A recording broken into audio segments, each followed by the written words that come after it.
Hello and welcome to the next lesson. I hope you are well. I'm going to do this in a little bit of a format just to try and simplify as much as I can. And then in future lessons and realistically in live trading and live lessons, you're going to see an abundance of examples in terms of basically identifying exactly what we want to try and look for.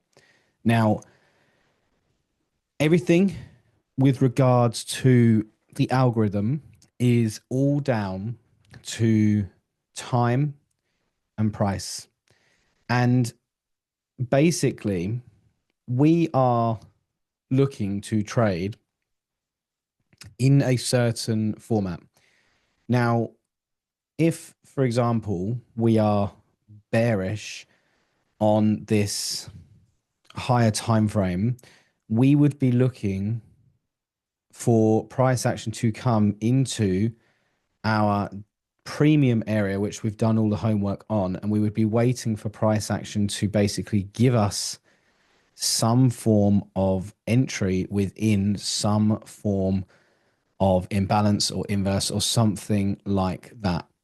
And everything here is all down to time because, well, time and price, because basically, we need price to be in alignment with a point of interest area, and B, we need it to be happening. We need this entry to basically be happening inside the London and or New York session.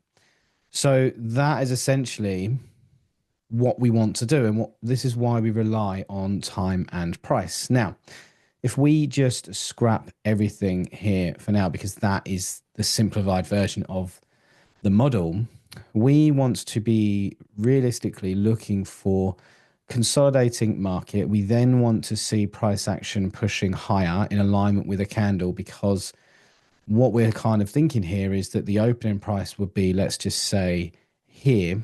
And that's what we obviously learned in the last lesson. So midnight New York.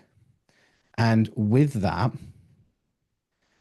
we want to be catching the high of the day in a bearish environment, and then we want to be trading down just like that. Now, we can be searching for fair value gaps. We can be searching for balanced price ranges, all the stuff that we have learned within the program. If you go back to module 5 and go to key levels and entry confirmations and stuff like that, and session times and things like that, that's exactly what we want to basically be looking for with regards to everything we do.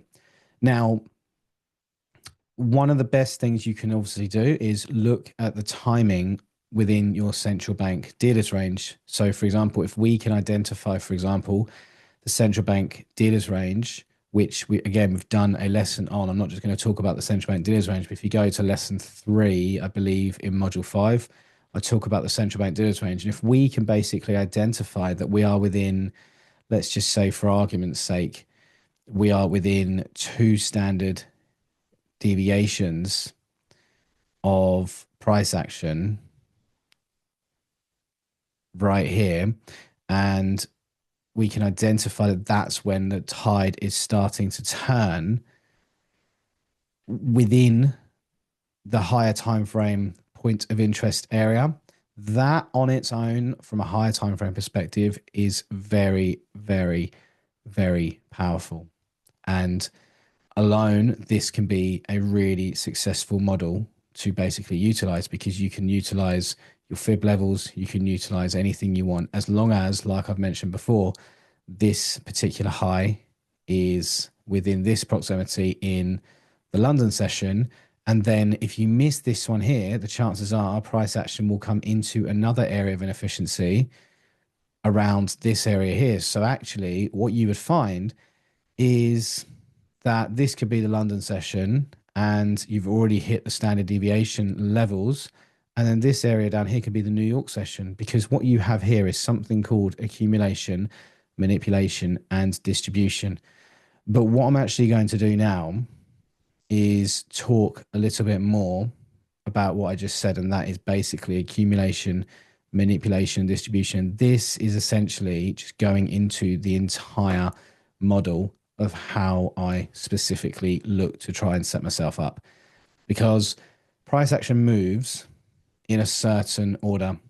And what we want to basically ensure is that we are finding accumulation first and foremost. Now, the next stage after that is that we want to try and identify the manipulation leg. And then after that, we want to try and identify a leg which is basically going to be called a distribution leg. And then after that, we can either do one of two things. We can either continue to move to the downside, or we can begin a reversal. But let's just say, for argument's sake, we are on a continuation. So what that would look like is manipulation, and then it would look like some form of distribution, and then this cycle right here would look like a continuation. Let me just try and make the colors stand out a little bit more. So what we basically have is accumulation. We would then have distribution. We would, no, that's not right. We would have manipulation. I apologize. Manipulation. We would then have distribution. And then basically after that, we would have continuation or reversal. And essentially they're the pillars in which price action will move around him. If you get accumulation, the likelihood is you're going to get manipulation after, then you're going to get the distribution from that manipulation leg, which is this here is kind of like your golden time to look for particular setups. You should then basically see if after the distribution phase has happened, we then want to look for a continuation / reversal if there's more liquidity below to target. The time in which we do not want to be trading is within the accumulation phase.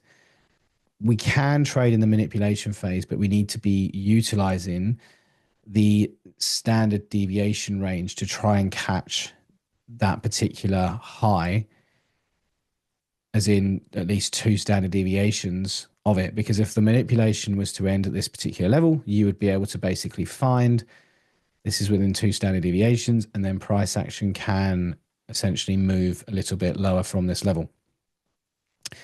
And that's essentially, and obviously with the manipulation range, you want to make sure that you're in alignment with a higher time frame move as well, because that is going to help you and aid you in higher probable situations. It's never a great idea to trade the manipulation leg running higher, because manipulation is manipulation for a particular reason. Now, I'm going to go more specific into times and stuff like that in the next lesson, but we want to try and identify the manipulation distribution to be around the London session, because like I said, everything here is all about time first and foremost. And then after that, we're also looking for that to be within the right price. And if you look at price action, and we just go to yesterday's price action as a good example, this was in the New York session, which happened right here. And you can see that price action is in its manipulation phase, which is right here. But prior to that, we had this area of accumulation. That is consolidation in the market. Price action then pushes higher, and on a smaller time frame, you could have potentially looked to have been apart. And there's a way to get in here on an even smaller time frame, but the right way to probably take advantage of this is one of 2 ways. You wait for price action to come into that imbalance, which you can see it just about did. And that happened just at the end of the New York AM session. So you could basically be a trader in here. You could have your stop loss at this level here, and you could target this liquidity there for a 1 to 2. That is a really good setup. But the key thing to kind of look at here is when you look at this on a 1 hour perspective, we are also coming into this imbalance, which sits right here on our 15-minute time frame. Price action has manipulated lower during the New York AM session and then pushed to the upside, come back down, retested it, giving you an entry just inside that fair value gap right there. You could have been really strict in terms of risk reward. You could have entered lower if you wanted to, because a lot of the time price action will fill the rest of it, or you can enter at this area here. But the key thing to try and understand here is that particularly with the NASDAQ, this is going to occur in the New York session, types of situations like this. And this is basically upon finding your accumulation, and then it's here with the manipulation, and this area right here is your distribution, and up here is basically your continuation. Now, the fact of the matter is, this is simple, and the only thing that's not ideal about it is that it's not in the same trend as the higher time frame or anything of the sort. However, accumulation, manipulation, distribution, this is essentially how I trade, but I'm going to simplify it even more so for you. I'm going to break it down even more so for you, and you're going to see plenty of examples during the time in which we're going to trade this moving forward. So a little bit of homework, nothing in terms of like you've done with the block challenges or anything like that, but go and just do a little bit of research on what happens around 2:30 UK time, which is 9:30 Standard Eastern Time. So 9:30 in New York, 2:30 UK time, or whatever your time zone is, but we're looking at 2:30 UK or 9:30 Eastern Time. Go and have a little look and see if you can spot accumulation, manipulation, distribution. See how many times you can spot it, because there are going to be times, for example, on Friday, we don't really get anything. We get price coming into a fair value gap, but you don't actually get a clear move, and this doesn't turn into anything that probable. But this, I believe, was the NFP candle and things like that. If you look here, for example, this happened in the PM session. That would have been in alignment with higher time frame, or that would have been in alignment with news. So that therefore meant that this particular time here was in the AM session and probably didn't have much news involved. And again, we're going to talk about news and things like that. But even with a position like this, you can see very, very clearly there is this manipulation leg. It's not the prettiest, but you can see manipulation. Price action makes a low. Price action then creates a fair value gap, which you can enter into target this particular high right here before it reverses, before or prior to that news event. If you come back to this area here, again, this is Tuesday, the 1st of April. This is price action straight after, well, about 45 minutes after the open at 2:30, which again is 9:30 Eastern. You can see price action came into this level here.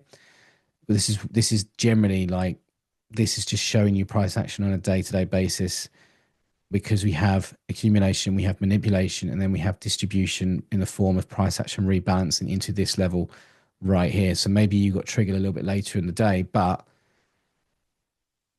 this is where you can take advantage for a setup. As an example, if you're not trading on a smaller time frame, there are positions in here where I utilize to trade in this particular time after this sweep of liquidity.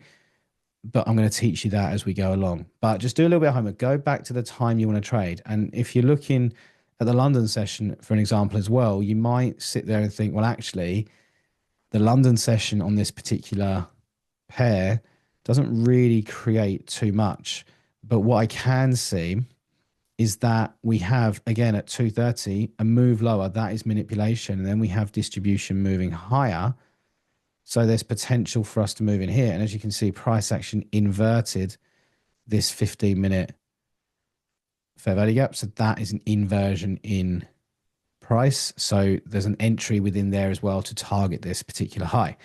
If you, and this is the thing, when I trade the London session, I don't trade the NASDAQ, because most volatility will come in the New York session, meaning the London session, it's pretty null and void for me.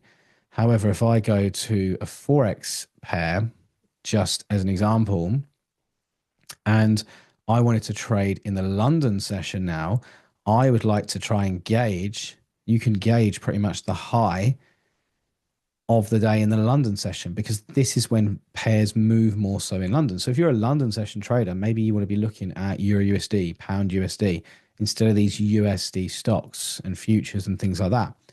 Because a lot of the time you're going to get more moves for Forex during the London session. This is just my personal experience only.